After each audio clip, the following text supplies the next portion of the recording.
Vandre railway स्थानक परिसरातील तोडक कारवाईमुळे आता वसई विरारकरांची धाकधूक वाढू लागली आहे। मुंबई उच्च न्यायालयाच्या आदेशानुसार पश्चिम रेल्वे प्रशासनाने वांद्रे पूर्वेतील गरीबनगर परिसरातील अनधिकृत बांधकामांवर मोठी कारवाई केली।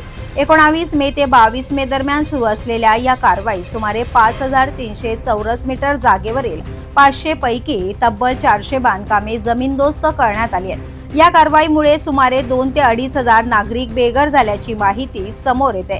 दरम्यान 20 मे रोजी काही रहिवाशांनी केलेल्या दगडफेकीमुळे या कारवाईला हिंसक वळणही मिळाले होते। मात्र त्यानंतरही रेल्वे प्रशासनाने कारवाई सुरूच ठेवत मोठ्या प्रमाणावर अतिक्रमण हटवली। या संपूर्ण घडामोडीनंतर आता एक नवा प्रश्न चर्चेत आलाय।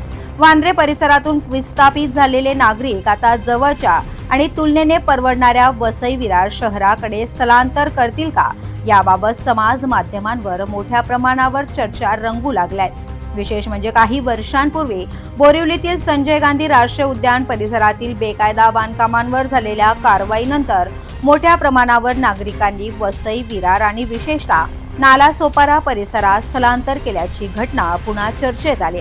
त्यामुळे आता वांद्रे येथील कारवाईनंतर पुन्हा एकदा बोरिवली पॅटर्नची पुनरावृत्ती होणार का, असा सवाल उपस्थित केला जातोय।